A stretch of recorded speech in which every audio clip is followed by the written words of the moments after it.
Assalamu alaikum ve rahmetullahi ve berekatuhu. Kaderlik Facebook'taki dünyanın her qaysı çayları qarindaşlarım. Hemenlarınki moşu vakti ve bunun ikinci vakti hayırlık bolsun. Ben dostumla Abdülaziz Beş Toğrak hazır İstanbul'dan sizler bilen birlikte tedbiriyay sin derslerini birlikte öğrenip kilovatkan dersinin devamını başlayalımız kaderli qarindaşlar. Aldığınki 75-76. Tedbiriyay sin dersimizde biz asasen hem şu kolumuzdaki Stephen Covey'ninki Önümdar Kişilerin 7 Adeti degan kitapның 3. adetini birlikte öğrenip ötken toq canım dostlar. 3. adet muhim işni başta qil. Bu asasen 2 saatlik derste tamamladık onu. Onu ötken hafta birlikte öğrenip öttik canım dostlar. Bugünkü mezmun 3. bölüm kollektif dairesideki muvaffaqiyat. Mustaqillikten hemkarlıkça degan ders buludu. Bu 3. bölüm kollektif dairesideki muvaffaqiyat. Bununki 6. babda kişilik münasebetinin mahiyeti toğruluk mezmunken bizniki hazırki halatımız üçün nayeti mühim bir mezmun dep oyludum.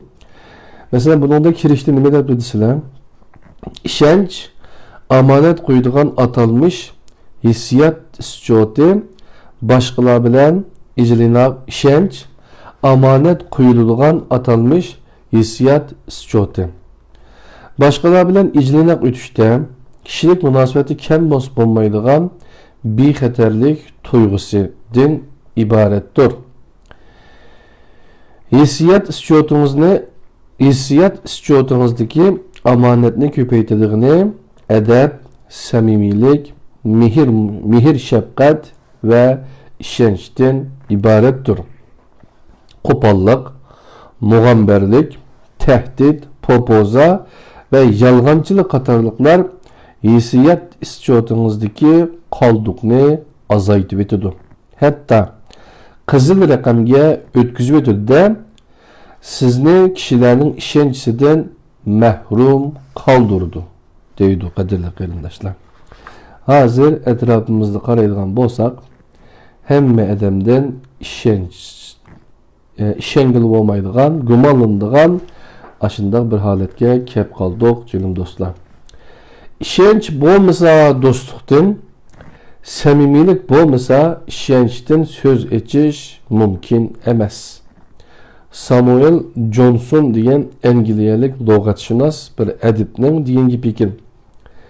Meyli kimning degan gapi bo'lsin, agar o bizniki Qur'oni Karimga zid bo'lmasa, biz bu gaplarni olamiz qadrli qarindoshlar. Xato bo'lib qolgan bo'lsa, elgigimizning ustida qoladi demoqchiman, canım dostlar. Yangi bir ishxonaga yetkilab kelgandim. İnşallah müşahede biz kitapnınki aran 242. bet keptimiz. Qalğan yine 448 bet, 46 bet mezmun, 45 bet mezmun bakir. İnşallah şu mezmunlarını müşahede birlikte öğünüp bu 7 adetini özleştirişimizga müşahede küçeyimiz canım dostlar. Yekkinin müstakilliği haqiqiy muvaffaqiyatga vakillik qilolmaydi. Kamil hayat kollektiv muvaffaqiyat asosida ro'yobga chiqadi. Kollektivning hamkorligi shaxsning haqiqiy ma'nodagi mustaqilligini oldingi shart qiladi. Buningdan halqib o'tish asla mumkin emas. Yolg'iz otning changi chiqsimi dengi chiqmaydi degandek bir gap bor. İş ömürlükte, güç birlikte. Bir yıl ilgili Oregon ştatının ma'lum deniz boyu rayoniga bir yig'inga riyosetchilik qilg'ili bordim. O yerde birisi bana, Steven, Mening mushundaq yig'in bilan zodi xushim yo'q, dedi. Bu gap sal diqqatimni tortdi. O keyin qarang, bu yerning dengiz manzarasiga kishini shundoq maftun qiladi. Av odamlarga qarang, shunchalik xushal, lekin men-chu mush yerda havliqib o'tiraman. G'imim kechda ayolimning telefondagi surishtirishlarga qandoq javob berish. Her qitim komandorlikka chiqsam, ayolim kechki tomoqni nada yeding? Yaningda kimlar bor? Tushdan burun yig'inga to'liq qatnashdingmi? Tushlik tomoqni qachon, nada yeysizlar? Tomoq vaqtida nima ish qilding? Tushdan keyingi vaqtni qanday o'tkazding? Kechdagi ko'ngil achish faoliyat qandaqroq bo'ldi? Kim bilan birga bo'lding? Nimalarni deyishdinglar? Degandek to'xtuk ishlarni so'rab to'yg'izib o'tdi. Bizarlikdan chidag'uchilikim qolmadi. Amaliyotda o boshqalarga telefon qilib, rost yolg'onligini tekshirib ko'rsimi bo'ladi. Lekin ya bunda qilmaydi. Her qitim komandorlikka minishdan avval sababni surishtirib, bir muncha ko'tildaydi. Şoňa bundaq ügünüş muhakeme yığınlarına rayım yo'q. O intayin azaplanayotgandek idi. Biz birden paranlaştık. Men onunğa meseleni bırakma hal qılğınız barmı dedim. Qandaq dedi o. Bu açıqınızda etvirki bilen ayağınızdan menisini çoğupla, işideki sim yollarını qayta retlep, fikir xiyallarını özgetmetkiniz kiladigandı. Könglimdekini tapdınız. Onu özgetkin ba. Onu menin bundaq sotlap yürüşünün ornu yo'q da. Bunu sizning hareketiniz keltirib chiqargan. Dostum bunu paranglish orqali hal qilib bo'lmaydi, dedim onunğa. Yaxshi kishilik munosabatning asosi o'zini idora qilish va tushunish. Bireylen başkalarını suyuştan ilgili çokum aldı bilen özünü söy diyen iken. Bu cayda etilgan gap. Lekin men qimmatini teximi düşen deymen. Özünü to'g'ri tushangandala, andın özünü haqiqiy söygili bo'ladi. Mustaqillik hamkorlikning asosi. Sizda mustaqil xarakter yeterlik bo'lmaydigan, kishilik munosabatda ko'zbuyab, aplab-saplab jambaqingiz bilan ta'lingiz hamisha o'ngdan kelaverishi notayin. Kunlarning birida o'ngsizlikqa duch kelsangiz, bundaq mahorat hech nimaga ezqatmay qoladi. Kişiler ara insani dostlukni saqlashda muhimi gap so'z yoki ish hareket emas, balki sizning mayitingizdir. Yolg'onchilik, ko'zbuyamchilik degandek yasalma qiliqlar osonla bayqilib qoladi. Bundaqda qandaqmi rozi bo'lgandek hamkorlik o'rnatqili bo'lsin.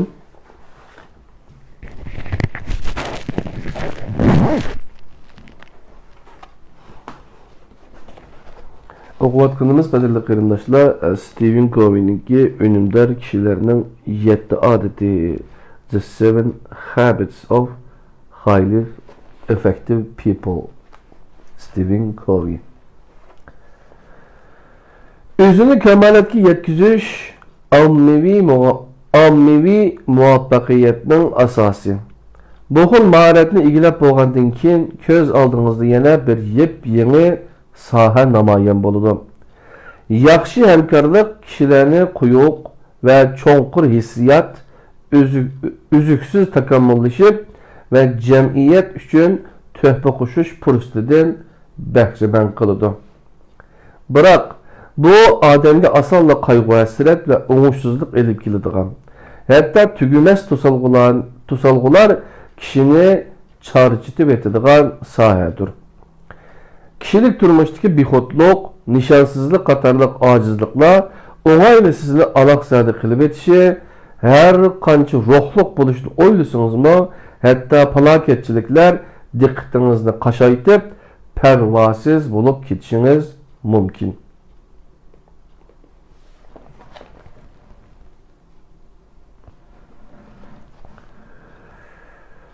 Kişilik münasebetdeki oңuşsuzluq dərvəqə addi emas. O, elib kelgan g'am qayg'u eg'ir bo'lg'achqa odam o'zini qochirib bo'lolmaydi. Shunga har xil muvaffaqiyat ta'limotlarining bozor tepib ketishi ajablanarlik emas. Biroq bu xil tashqi mahorat taktikalari faqatla vaqtliq. O hargiz masalani yil tizidan hal qilolmaydi. Kişilik münasebetdeki erişiş, yo'qotish amaliyotda texmi cho'nqur qatlamliq omillarga bog'liq bo'ladi. G'azning oltin tuxum tug'ishini naql elib muhokamamizni davomlashtirib boqaylik. G'az, ya'ni yaxshi hamkorlik, oltin tuxum, ya'ni kollektiv hamkorlik, samimiy oshkorlik, bir-biriga aktiv ta'sir ko'rsatish hamda yuqori unum. Ya'ni G'azning oltin tuxum tug'ishini naql qilib muhokamamizni davomlashtirib boqaylik. G'az oltin tuxum tug'ib berdi. G'azni to'xtovsiz tuxum tug'dirish uchun uningga butun zehningizni bag'ishlashga, ya'ni buningda 4, 5, 6 odatlarga murojaat qilishga to'g'ri keladi. Uningdan qolsa biz endi hissiyot istijotiga selishtirish asosida kishilik munosabatdagi önüm, iqtidar, tengpuğunluq prinsipini tushundiramiz. Hissiyat isjoti. Stephen Covey'nin Ünümdar Kişilerinin 7 Adeti degan kitobni o'qiyapmiz. Hissiyat isjoti. Biz hammamiz banka isjoti, ya'ni hisobining kutilmagan hojatlardan chiqish uchun qo'yiladigan bir xil omonat puli ekanligini bilamiz. Hissiyat isjotidagi omonat kishilik munosabatda kam bo'lmaydigan ishonch. Shundaqla o'zaro aloqa davomidagi bexatarlik tuyg'usidan iborat. Hissiyat isjotidagi omonatni ko'paytib bordig'ini adab, axloq, samimiylik, mehr, shafqat va ishonchdan iborat. Bu xil omonat boshqalarga bo'lgan ishonchni kuchaytirib, zarur tepilganda ishlarimizda munosib rol o'ynay oladi. Hatto xatolik o'tkazganimizda ayib nuqsonlarimizni yetib qola oladi. Boshqalarning ishonchiga erisha olsak, gap so'zni ketkizib qo'ygan holatdami, qarshi taraf uni bak ayib sanab ketmas. Bizdan ranjib qolmas. Niyatimizni xato tushunmas. Şunlaşqa ishonch bizni yengillashtirib etdi. Aloqani ravonlashtirdi. Aksicha, qo'pollik, mug'ambarlik, popoza va yolg'onchilik qatorliq illatlar hissiyat isjotidagi qoldiqni azaytib etdi, hatto oxirida qizil raqamga o'tkazib etdi. Da sizning kishilik aloqadagi ishonchdan mahrum qoldirdi. Bu xuddi nepiz muz ustida turganga o'xshaydi. Avaylab dastimisingiz, her bir harakatingizda ehtiyotan ish ko'rmasangiz bo'lmaydi. Atrof sezgirlashib ketadi. Har vaqt hushyor bo'lishga, har tarafdan mudofaa ko'rishga to'g'ri keladi. Amaliyotda nurg'un kollektiv, oila, nikohlar mundaq jiddiy vahimalik kayfiyat bilan qoplangan. Navada hissiyat isjotiga omonat qo'shtirnoq ichida omonat qo'ymay turib yuqori ishonchni saqlayman desangiz, navada hissiyat isjotiga omonat qo'ymay turib yuqori ishonchni saqlayman desangiz, muqarrarki nikoh yomonlashishga qarab yuz tutadi. Yengilroq bo'lganda o'y xiyol bir yerdan chiqmaydigan, nikohni taşni tayoqqa tangandek davomlashtirish, egri bo'lganda til ahanat, jangi jidal o'ksimeydigan, hatto ajrashish qatorliq oqibatlar kelib chiqadi. Munosabat qancha davom etsa, amonatni shuncha uzildirmay qo'yishga to'g'ri keladi. Her iki tarafning arzu havesi o'xshamag'achqa, aslidagi ishonch osonla suslab ketishi mumkin. Tuvandagidek ish sizdimi sodir bo'lganmi? O'ylab baqing. Ko'rishmagili uzun bo'lgan ko'ngil saboqdoshlaringiz bilan uchrashib qolsangiz, bir chaqlardagi do'stlik rishtasi sizlarni hech qanday yatsiratmaydi. Sabab aranglarda yanala jug'lanma hissiyat mavjud. Lekin davomli ko'rishib turadigan kishilarga cho'qim har vaqt hissiyat mablag'i salmay bo'lmaydi. Bo'lmasa hissiyat ischotida qizil raqam ko'rilib, munosabatga osonla ta'sir etishi mumkin. Bu xil ahvol yoshlik davriga qadam qo'ygan qiz o'g'illarda ko'proq ko'zga chaliqadi.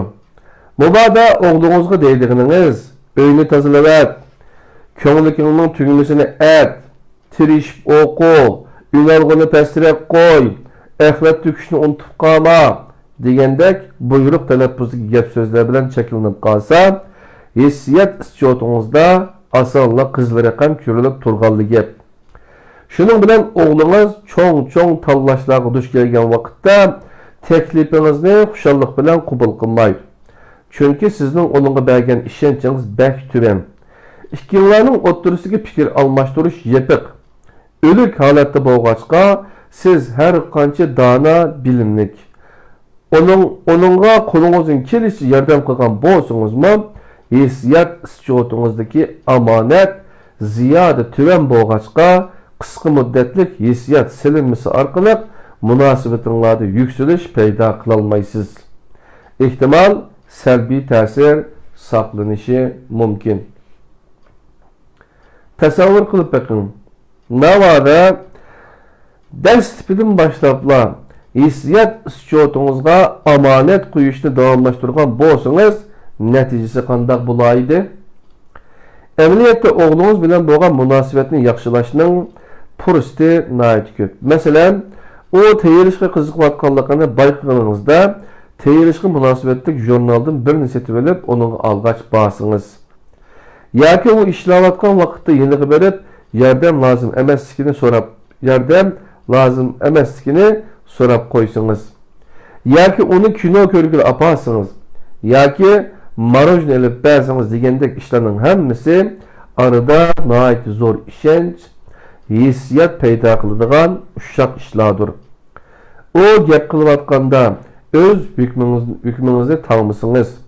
Hadisini ko'na qamanni so'ramasangiz, sizga quloq solib, berilib anglab, onu tushunib qo'ysangiz.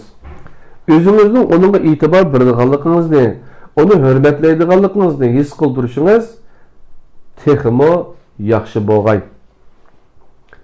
Ehtimol bolalar bularga qarata ehtimol darhol inkas qaytarolmasligi.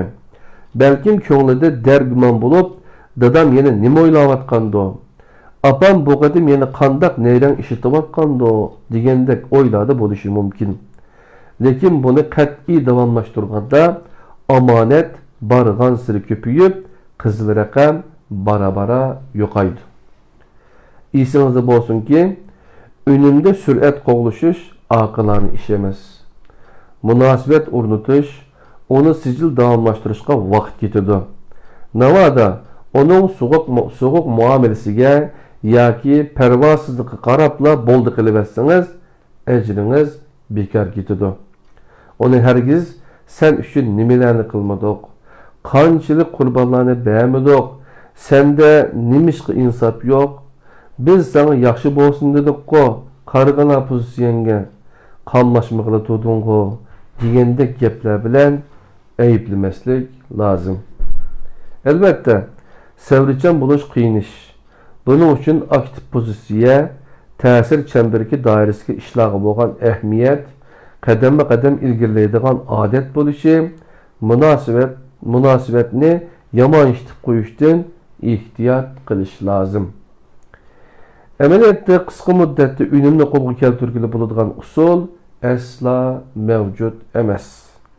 Kishilar ara munosabat o'rnatish va uni davomlashtirish bir xil uzoq muddatlik məbləğ seliş jarayonidir. Qadirli qarindoshlar, tadbirga isim darsimizning 77-sida Stephen Covey'ninki Amerikalik yazgıcı Ünümdar Kişilerinin 7 Adeti degan kitobni birlikte o'rganyapmiz. Bugün 3. bölüm kollektiv dairesidagi muvaffaqiyat degan mazmunni birlikte o'rganyapmiz, canım dostlar. Yani kişilik münasebetinin mahiyeti to'g'riliq o'rganish qilyapmiz. Hissiyat istiyotiga mablag' solishning 6 xil shakli. Bu yerde hissiyat istiyotiga mablag' solishdagi 6 xil asosiy usul tonishtirildi. Birincisi, başkalarını tushunish. Başkalarını tushunish barliq hissiyatning asosi. Odamlarning mijoz xarakteri, qiziqishlari har xil bo'ladi. O'xshash bir ish A odamni ta'sirlantirsa, ehtimol B odamni nafratlantirishi mumkin.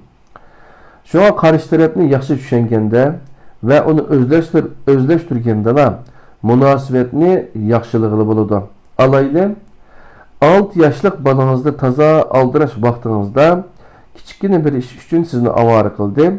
Sizcha bu balkim hech nimaga arzimaydigan ish. Belki onunca en mühim iş sanılışı mümkün. Bu vakti siz ikinci adet asası da onun düşünce ve kıymet karışını dengsep, üçüncü adet asası da karşı tarafının ihtiyacını aldın oylaşsınız, onunla maslaşsınız boludu. Yani ikinci adet nişanlık iş başlaş, üçüncü adet mühim işini başta qilish. Mening universitetda professor dostumdan biri bor. Onun 10 necha yoshga kelgan bir o'g'li bor edi. İkisining munosabati degandek yaxshi emas edi. Dostumning ko'p qism vaqti fan tadqiqot ishlari bilan o'tadi. O o'g'lini ish qilganda kalla ishlatmaydi, vaqt isrof qiladi deb qaraydi. Shu sababdan o'g'limi dadasiga iğrenishib ketmaydi. O munosabatni yaxshilashga xili urinib ko'rgan bo'lsa-mu aqmadi. O'g'li dadasini pardini o'zgartib kelib, meni yana inkor qilyotdi. Kimlargadir selishtirib bog'lamaydi deb qarab olgan edi. Haqiqatan ularning hissiyat ischoti quruqdilib qolgan, munosabati borgan sari qatmanlashib, ota bo'g'uvchining ko'nglini g'ash qilib o'tgan edi.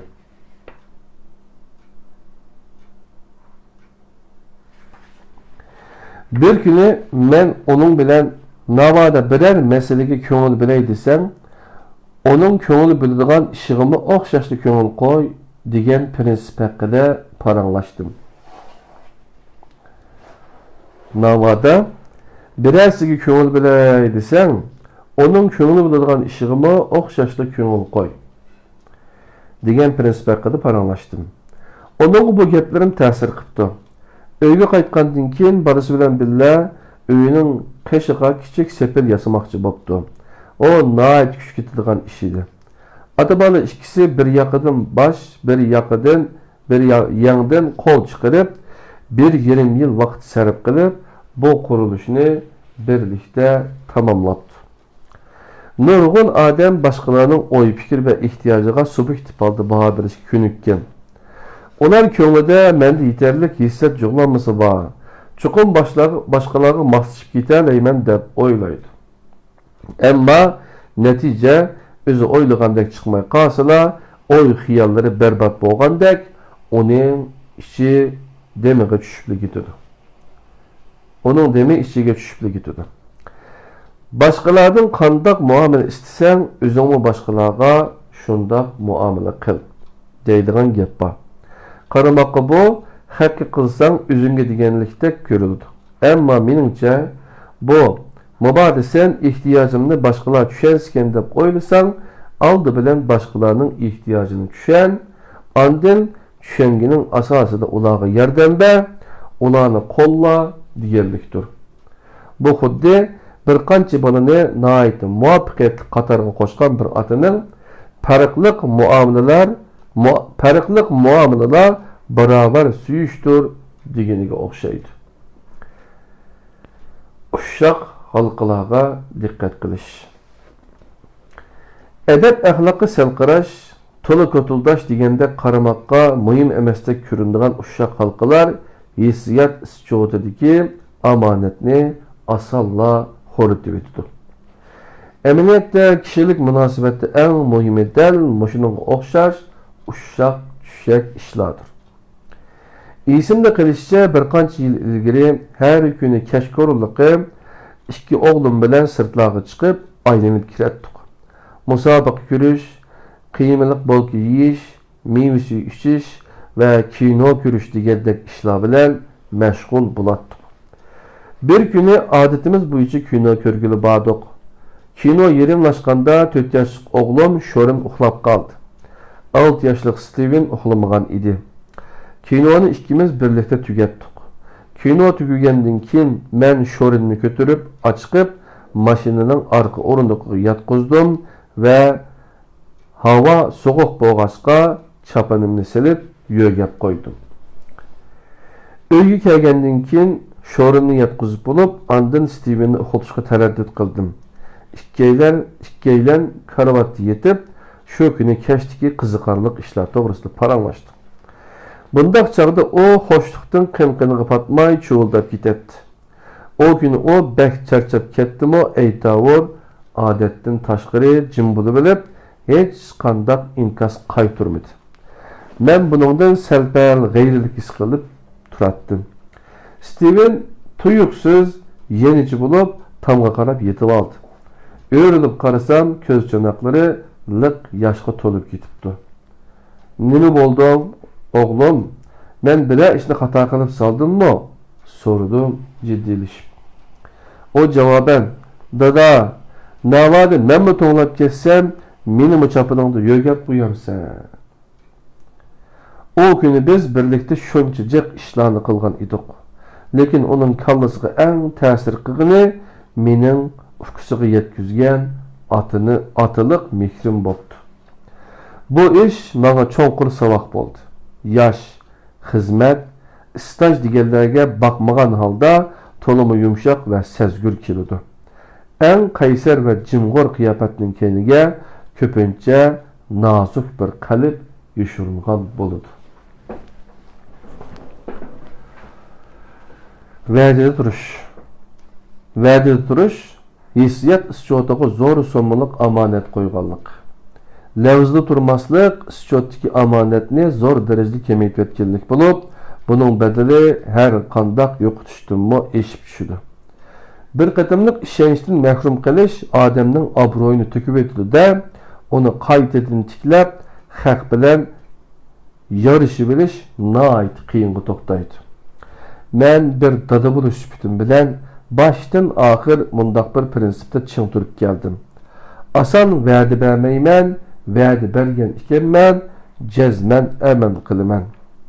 Şoňa balalarimga ahdi qilishdan ilgari hamisha qayta o'ylanib, ehtiyotchanlik bilan ish ko'raman, barliq ehtimolliklarni nazarga ilib, ba'zi kutilmagan ishlarning va'dini sug'urchlashtirib qo'yishidan saqlanishiga tirishaman. Albatta ba'zi bir tasodifiyliklardan saqlanish qiyin. Bundaq chaqda va'dada turish tasga tushishi mumkin. Bundaq ahvolda vaziyatni dangsab ko'rib, uni ishga oshirish uchun jahlim bilan tirishchilik ko'rsataman, yoki bo'lmasa va'da bergan kishiga va'damni ishga oshira olmasligimning sababini uning kallasini o'tganga qadar aniq tushundiraman. Va'dasida tura oladigan odatni yetildira bilsangizlar, ota bola orasida shakllanib qolgan hanga ko'rik sog'in bo'lasiz. O chaqda bolangiz siz rozi bo'lmaydigan ma'lum ishlarni qilmoqchi bo'lib, rad qilishingiz uchursimi, qaydab, batnab yurmaydi. Balki sizning ishonchingiz va ahdingiz sharoitida siz ko'rsatgan yo'lga itoatmanlik bilan ergishidi. Arzu iniq bo'lish. Xo'jayiningiz bilan o'ttiringizda xizmat mas'uliyatini kim turg'izish to'g'riliq talash tartish bo'ldi deb farz qilib boqaylik. Siz so'raysiz, xizmat mas'uliyatini qachon deb berasiz? U deydi, menmi sizning shuni topshirishingizni saqlayapman, muzokara qilaversak bo'ladi. Mas'uliyatni siz bekitadigansiz. Undaq emas. Men baştala xizmatni qanday qilishni tamamen o'zingiz belgilaysiz demaganmidim. Sizning deganiniz xizmat sufiti-ku. Biroq men arzu, nishon aniq turg'izilmasa, aloqa va ishonchga daz ketadi. Men bu ishni topilganingiz bo'yicha bejiraman. Mana bu haqdagi dokladim. Mana bu lazım emas. Mana sizning qanday qilish haqidagi analiz dokladingiz emas, tamamlagan ishingiz kerak. Men avval ishni aniq analiz qilib edib, andin birariga qildiramizmikin deb o'ylabdiman. Siz balki shunga o'xshash talash tartishlarga jiq yo'liqqan bo'lishingiz mumkin. Siz mundaq degango, yo'q, xatolashdingiz. Mening deganim ma'vo. Undaq emas. Siz hech qachon menga bundaq qil demedingiz. Dedim, nayt aniq qilib. Yo'q, undaq gapni til qilib boqmadingiz. Tova, men kishilar ara munosabatning to'sqinga uchrashining asosiy sabab dal rol va nishon haqidagi umid arzuning aniq bo'lmasligi yoki fikrning birdek bo'lmasligidir. Biz qaysi ishni kimning qilishini aniq belgilashimiz kerak. Masalan, qizingizga uyni retlamoqchi bo'lsangiz, onunga nimalarni deyishingiz mumkin? Beliq beqishqa kimni, axlat to'kishga kimni o'rinlashtirasiz? Umid arzuning aniq bo'lmasligi asonla xato tushuncha, umidsizlik va ishonmaslik paydo qilib qo'ydi. Nurg'un umid arzu yoshirin saqlanadi. Kishilar buni bir-birlab aniq sharhlab oltirmasimi, bilgili, tushungili, his qilib bo'ladi-ku deb qarab oladi. Amaliyotda undaq emas. Arzu umid aniq o'ttirg'a qo'yilmasa, kishilar uning asonla hissiyotini aralashtirib oladi. Kichikgina xato tushunishmi barbara murakkablashib, gohida ig'ir ixtilof ve azarlık paydo qildi. Hatta munosabatga daz ketkizib etdi. Shunga eng yaxshisi ishning beshidila murad maqsad aniq o'ttirg'a qo'yilishi, buni hamma odamning kallasiga qo'yib etish kerak. Buningga bir muncha kuch va zihin ketsimi mayli. Bo'lmasa bir muncha avorchilik va azarlıkka qoladigan gap. To'g'ri samimi bo'lish ishonch paydo qiladi. Shundaqla o boshqa hissiyat sevinmalarining asosiy hisoblanadi. Samimi bo'lish, lavzda turish, birini bir deyish, ahd qilib uni amalda ko'rsatishni ko'rsatadi. Birovlarni qasdlamaslik isil fazilatning eng yorqin ifodasidir. Siz sorunda yo'q kishilarning hurmatini qilasizsiz. Sorundagilar cho'qimki sizning hurmatingizni oshirib qiladi. Sorunda hozir bo'lmaganlarning izzatini qo'g'disangiz, sorundagilarning sizga bo'lgan ishonchi texmi oshadi. Ishonchning tuvan bo'lishi hissiyot silinmasini zo'r darajada azaytib etadi. Kishining oldida bir xil, keynida bir xil yuradigan ikki yuzlama odam başqalarını tushungan, ishlarga ehtiyot bilan muomala qilgan, va'dasi turgan, başqalarning kutgan yuridan chiqa olgan taqdirdami, yana başqalarning ishonchiga erishilmaydi. İkimizni birlikda boshliqni tutulduq deyli. Kunlarning birida munosabatimiz yiriklashib qolsa, cho'qimki siz meni ayni chog'da boshqalarni putlagandekla menimi keynimdan sesdidu deb o'ylashingiz mumkin. Chunki siz mening hiylagar, kazzobligimni, suxanchiligimni bilsizda, shundoq turuqliq menga qandoqmi ishonasiz?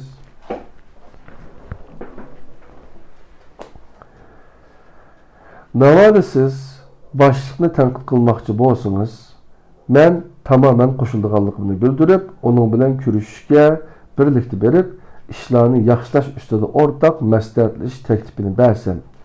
O halda boshqalar oldimda sizni tanqid qilib qolsa, mening o'xshashli mushundaq bir taraf qildiganligimga ishonch qila olasiz.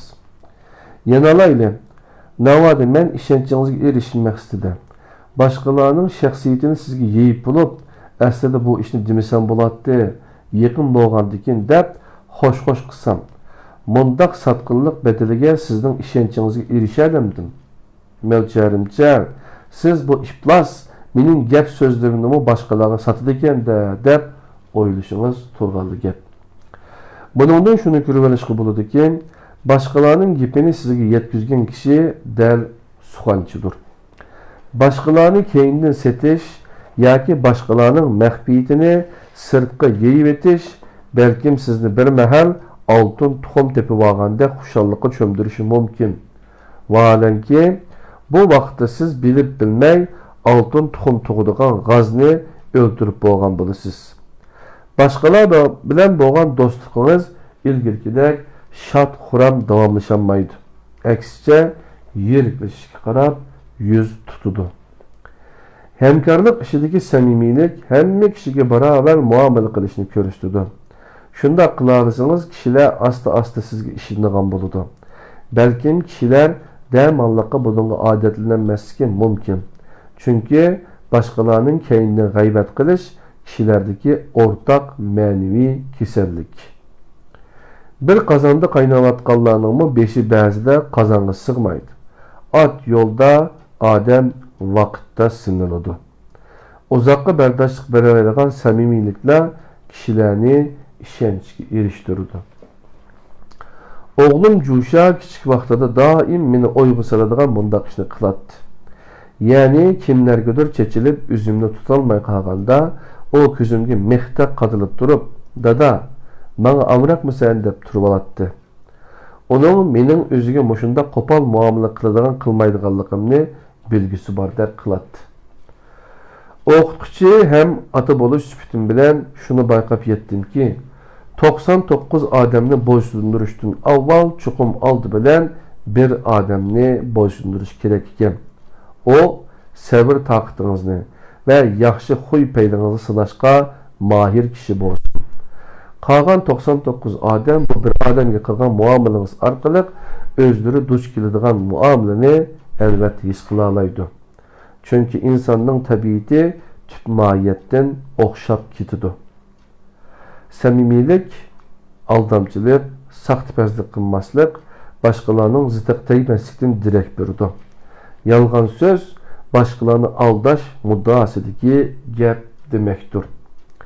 Shunga samimiylikni saqlashda mayli gap so'z yoki ish harakatda bo'lsin, alıko'ngillikdan saqlanish lozim. Dadil kechirim so'rash. Hissiyat istiyotidan azroq chiqim qilib, qarshi tarafdan samimiy kechirim so'rasak, istiyotimizdagi omonat summasi texmi oshidi. Men xato qilibman. Asli bunda qilmoqchi emas edim. Do'stingizning oldida sat bo'ldi. Qamlashmagan ish qilib qo'ydim. Kechiring. Bundaq jur'at hamma odamdan tepilavermaydi. Faqat o'zini tutib oladigan, o'ziga qattiq ishonadigan odamlar shunday qila oladi. O'ziga ishonchi yo'q kishi boshqalardan kechirim so'rasa, o'rni obro'yi tushib ketgandek, o'ziga ziyon silayotgandek, boshqalar bo'lsa, buning bilan o'zidan o'tib ketgandek tuyg'uda bo'lib qoldi. Shuning bilan xatolikni boshqalarga do'ngab qo'yiblar, o'zini mas'uliyatdan elib qochmoqchi bo'ladi. G'arbda eng oxirgi bir tiyinni to'liq qaytarib deydigan hikmat bor. Kechirim so'rashni hissiyat silinmasiga aylantirmoqchi bo'lsak, bizda cho'qim samimiyat bo'lishi, qarshi tarafga bizdagi samimiyatni his qildira olishimiz kerak. Lov Roskin ojizlar shafqatsiz, kuchliklar mehribon keladi degan ekan. Bir kuni tushdan keyin öyle sabr toqat haqida maqola yozib o'tdim. Bolalar koridorda tuyuqsiz bu yoq yugurishib, meni chidog'siz darajada xafa qilib etdi. To'satdan Davi o'g'lim munchining eshigini qattiq mushlab, qoni yerilg'idek yuqori ovozda "Eshikni och, men kirib olay" deb vaqirashga boshladi. Men kitobxonadan etilib chiqib, "Davi, meni aram xudo bir ish qilg'ili qo'yamsan, yo'q. Zehnini yig'ib bir narsa yozish shuncha osonmi? Tezdan hujrangga kirib ket. O'zingni salpal tutolg'idek bo'lganda, ondan chiqib o'yna" dedim vaqirab. O norozilik bilan olib qo'yib, hujurasiga kirib, eshikni jaloqqida etib etdi. O'rilib qarasam, ish boshqacha. Asli bolalar koridorda zaytun top o'ynagan ekan. Bir bolaning yuziga top tegib ketib, og'zi burni qonga milangan holda yerda yotgan ekan. Shunda men Davining munchiga kirib, lungi olib chiqmoqchi bo'lganligini, lekin ochisi munchida yuyinayotgachqa, uning kirolmay ish qoqqanligini bildim. Shundalar qilganlarimning eshib ketganligini sezdim va Davining hujrasiga kirib, uningdan kechirim so'ramoqchi bo'ldim. Uning hujrasiga kirishimgila o menga chekchiyib turib, "Seni kechirmayman, hargiz kechirmayman" dedi. Men eg'iz ichib bo'lg'icha, "Nimishqa qo'zam? Kechirgin. Men ahvolni bilmay turibla qo'pollik qilibman. Ayta, meni nimishqa kechirmaysan? Sen oldingi haftami shunday qilganding. Bek oshirvetding" dedi. "Kechirim so'rash orqali u paydo qilgan jarohatni yo'qota olamsan." Samimiy kechirim so'rash hissiyot ischotiga silingan mablag'dir. Biroq takror kechirim so'rash samimiyatdan darak bermaydi. Aksicha ishonchni tuvalatib, kishilik munosabatga ta'sir yetkazadi. Kishilar savallikni kechirdi, chunki u g'arazsiz keladi.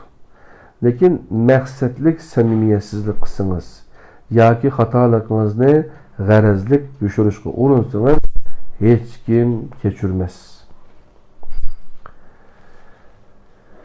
Shartsiz kuyish.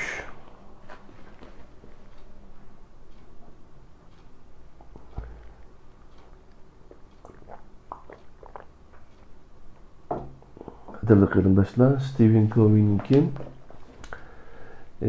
Önümdar kişilerinin 7 adeti degan bunu kitobni birlikda o'rganyapmiz, canım do'stlar.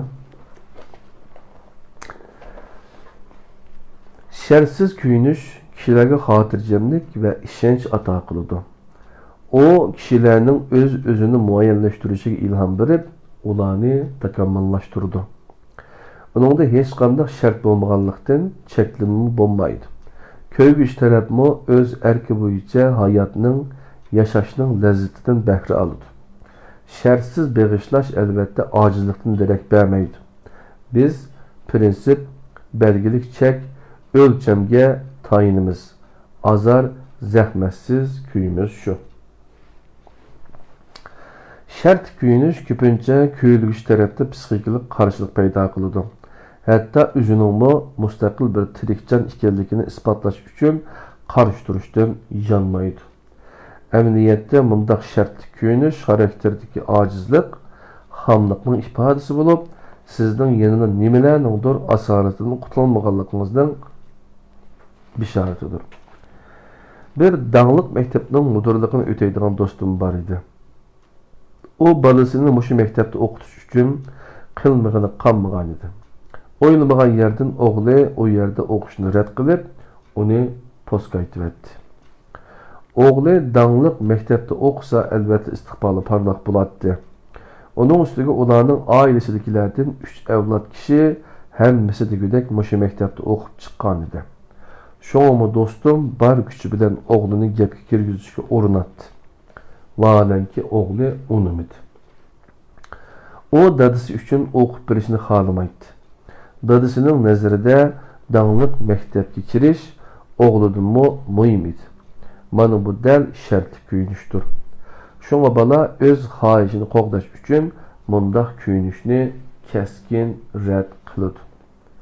Elimi yaxşı. Dostum axır oğlunun fikri görmət qıldı. Özünün xahişiga qarşı çıqqanını bilib tursunmu, er-xotun ikisi oğlu meyli nima qılsın onu şərtsiz qollamakçı boldu. neçe yıl tülegen bedelinin bir tiyillik itibarı kalmaganda körünsümü, emma bilgen adam üçün bu ulu tallaşdır. Ular karar çıkarış hukukunu bütünley balısının ihtiyarı bergenlikini, yalgan, anlık bulu almaganlıkını, balısının işleriga emdi çat kiri almaydıganlıkını enik bildirdi. Oylamagan yerden oğul ata-anasının besiminden kutulgandan keyin özü hakkında qayta oylangan ve yaxşı okuyman dese, yanılı dadısının mektebi kirisi yaxşı buluduğanlıkını tonup yetipti. Dostum bunu anlap hoşluktan kılık tapanmay kaptı. Bu oxşallık hergizmi balısının tallışı ahir özünün qın-qınıga kirgenlikidin emas elbette. Ahiri özünün qınıga kirgenliginin emas elbette. Bir ata boluş süpütü bilen o balalardaki anlık yüksülüşten memnun idi. Mana bunu şartsız küyüş digülük. Derqam alaqı. Birleşken Devletler Teşkilatı'nın sabiq baş katibi Himars Jolt kişini çonqur oylandırdıgan mundaq bir sözünü etqan. Bir adam üçün özünü beğişlaş, pütkül dünyanın kutkuzuş yolunda can pidakarlık körüş düştünmü evzeldir. Taşqı işlarda qaltis bir adamның xotun balaları yoki xizmatdaşları bilen kem kütsüz, ep icil ötəlişi natayın. Çünkü avam üçün xizmat qılıb atqan adamga şəxsi münasibət ornatışdagidek jiq maharet lazım buluşu natayın. Yuqori rəhbərlik qatlamidagi kishilarning ep ötənməslik hadisesi közümüzge köpçiliqidir. Məsələn, şerikler bilen put tepişiş, baş lider bilen direktorning bir-biriga o'rik oluşu degendek. Xizmatda har qancha katta natija qozonib etgan bilen özünün işi nuqsan, meseleler bilen liq tolgan. Körüvelişki buludu ki, kişiler ara münasibet qancha quyuqlaşqan siri onu qoğdaş şuncha təski toxtaydı. Yuqorqi gapni tunji qatim anglagan vaqtim dal qabil yordamchim bilan ikkimiz qiyin ahvolga tushib qolgan mezgil edi. Biroq menda uning bilan ikkilanning roli, nishoni, qimmati, bo'libmi boshqarish usulimizdagi farq qatorliq masalalar to'g'risida fikrlashgudek jur'at yo'q edi. Boshqalarni ranjitib qo'yishdan qo'rqatdim. Yadroliq masalalarga yuzinishga jur'at qilolmaydim. To'qinish, ixtilof yuz berishdan ansiraydim. Aramızdaki mesele barğan sırı çoğunqurlab barmaqda idi. Keyin yuqorqi hikmetlik söz aramızdaki münasibetini yaxşılash üçün amal tepişimga turtki bo'ldi. Men barliq zihnimni ishqa salib, oy fikrimni mustahkamladim. Chunki bu bakli qiyin ish edi. Onun bilan tafsili paranglish üçün ishxonadan chiqqanimda jiddiylashganlikdan bütün bedenimning titrab ketganligini hali ham esimde. Şu çağda o mağa nihayet güçlük hem cahil adamdek tuyulup ketken idi. Men onundaki kabiliyet ve gayretki bekli muhtaç idim. Şoğumu onun çiğiti gibi koyuştum. Bundak yaxşı yardımcıdım. Ayrılıp karıştım. Korkattım.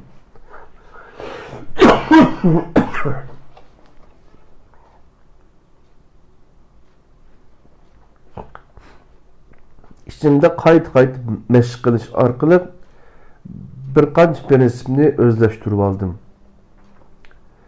va ruhiy kayfiyatimni tampонlashtirib oldim. Shundala vujudim birdinla g'ayrat tijoratga to'lgandek bo'ldi.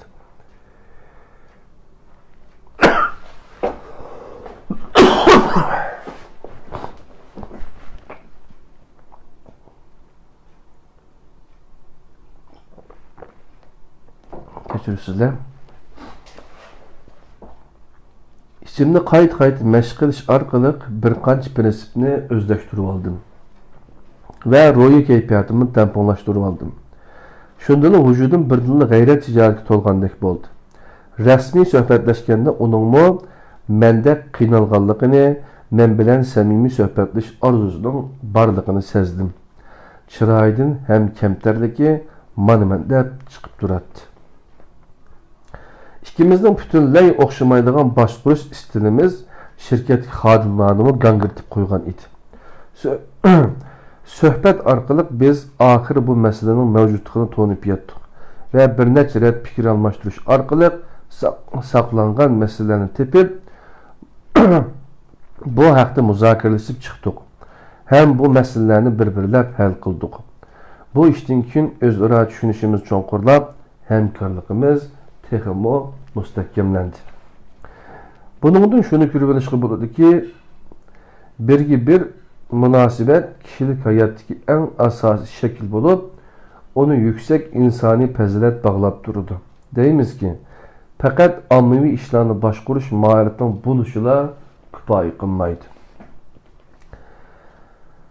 Meselenin yaman tərəfi dəl onu həll qılışdaki açqışdır. Qadirli qeyrindaşlar, Stephen Covey'ninki Önümdar Kişilerin Yetti Adeti diyen kitabını birlikte ülgünatımız. Bayatın biz üyengen bu küçük mevzular nimeti deseğler hissiyat istiyotuğa meblağ sanışından 6 xil şekli, yani işençki erişinki. Başkalarını düşünüş, uşak halkılağa dikkat kılış, vədidi turuş, arzu iniq buluş, toğra səmim buluş, onun dinkin dadil keçürüm suraş, derqəm alaqa. Derqəm alaqa degene şu bir robro köpürək muңduşuş fikir almashtırışını tapdım. Yani meselenin yaman tərəfindən onu həll qilishki açqışdır degen mesele, degen mavzu ki Stephen Covey Önümdar Kişilerinin Yetti Adeti degan kitaptan ögünüş qılıyatımız. Meselenin yaman tərəfindən onu həll qilishki açqışdır. Bu qıtımqı təcrübə mənə yeni bir mühim qaraşını, yani meseleye qandaq yüzleniş gerekligini öğretti. İlgili mesele toqunuşdan saqlanish üçün neçə ay vaxtımni bekar israf qilib etgan ekanman. Biroq amaliyat isbotladı ki, mesele xatolik yoki savallik, problem. Dal inoqlikning darvozasini ochadigan ochqoch ekan. Ben yine şunda qarayman ki, həmkarlıq münasibətində mesele dal fursatga, hissiyat istiyotidagi amonatni ko'paytiradigan fursatga vakillik qiladi ekan. Navada ata-ona bo'g'ichi balalarda ko'rilgan masalani avorichilik, yuk deb qaramasdan o'zaro mehr-muhabbatni kuchaytiradigan yaxshi fursat deb bilsa, balalarini texmi tushunalaydi ve ularning takammullashishig'a texmo yordam beralaydi.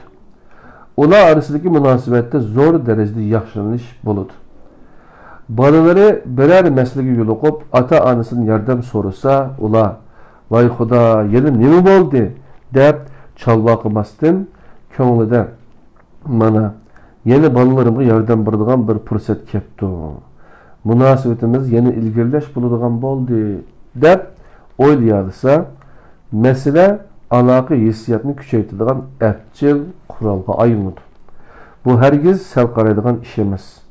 Bolalar o'zlarining e'tiboriga ilinayotganligini sezsa, farzand bilan ota-ona o'tirisida kuyinish va ishonchdan iborat mustahkam ko'vrik silindi. Bu xil andiza savdo sohasida o'xshashli muhim. Bir türlük mallar magazini muşakıl usulda yaxşı nam tikligen. Xeridorlar birer mesele hakkında ariz şikayet qilib kelsalar, qandaq mesele buluşunun qat'iy nazar xizmetçi xodimlar buni xeridorlar bilan aloqa o'rnatishning yaxshi fursati deb qarab, xeridorlar rozi bo'lgan qadar aktiv va qizg'inlik bilan meseleni hal qilish ustida izlangan.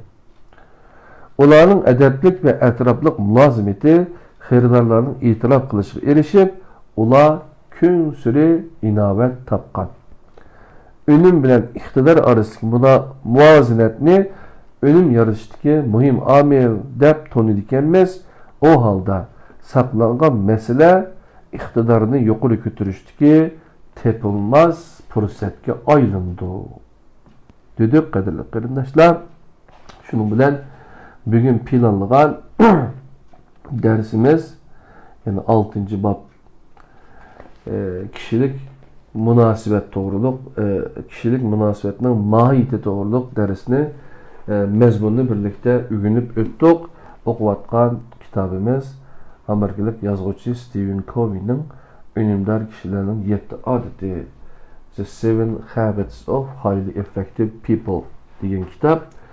Bunun Türkçesi mi ba? Bir yerde mi köpsetilgan kitap oluşu mümkün. Türkçesi 7 alışkanlıktır. İzlesene çıkıdı. Derhallar Stephen Covey'nin kitabı. Seliştirip görsenler, İngiliz bilen seliştirip görsenler, seviyenlerin aşırı paydası var.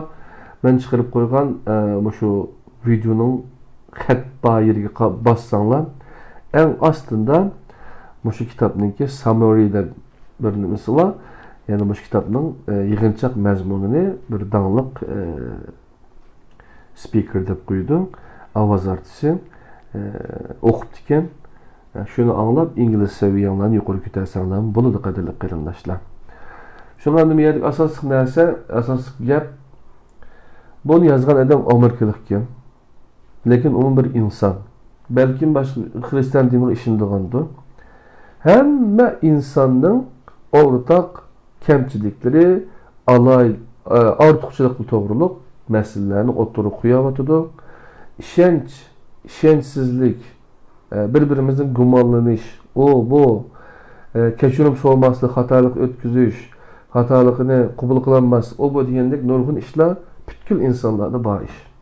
Yani şuna bu önümdar kişiler adette muşundak işlerini yaxşı biterep kılgaçka işininki önümü yukarı götürülebilirken biz önümünü yukarı götürümüzde vakit, önüm bilen vakit uzun müddetlik işlerde önümünü yukarı götürüş. Elaki nimege eslanmaslık, kısa vaktin için önüm kazanışını təkidləməydik bu kitapta. Şuna maysını tatip östürüş dediğim bir makal temsil var. Onun da şu maysını tatip östürgenden kinle kurup yitirgan gap, maysı olmay, şal olmay ahırçı o ünüm boğan məsulata erişenmeyimiz. Şuna Allah subhanahu ta'ala barlıq insaniyetinin ki, barlıq nəslin yaratqıcısı. Onun nazil kılan kitabı bilen bu insan kainat kitabı hemmisi Allah'ın yaratkan ayetleri kadarlı kırınlaşlar. Şunlaşka biz bu kitaplarını birleştirip koygan vaktimizde aldığımız ki insan neyle oluşunu kattiğinizde, ne oluşunu kattiğinizde, onun bir Allah'ın yaratkan bendisi bir insan dep düşüngen vaktimizde, ortak noktamızı tapkan vaktimizde, onun olduğu okşaş meseleler, yani periklik meseleler buluş mümkün, lekin onun hal kılış çaresini eğitip birlik Allah subhanahu ta'ala şunu köprek üzümüzden Kur'an-ı Kerim'i okup başkalarının kitaplarını, yazılan kitaplarını okup üzümüzünü özgertişke tirissek eğer Allah'ınki sünneti bu, özgermez kanuniyeti. Kimi ki qaysı bir millet özünü özgertmeydiken ben onu özgertmeymen degilik. Şuna artık sözleştiğim hacet yok kadarlı karindaşlar. Vaxtımızda çıkarıp birlikte ügendik. Rahmet, teşekkür geldiğiniz için. Eğer yakkan olsa başka karindaşlarla ortaklaşıp duyasılar. Allah'ın özgü emanet. Kiler hepte 78. saatlik dersimizde 4.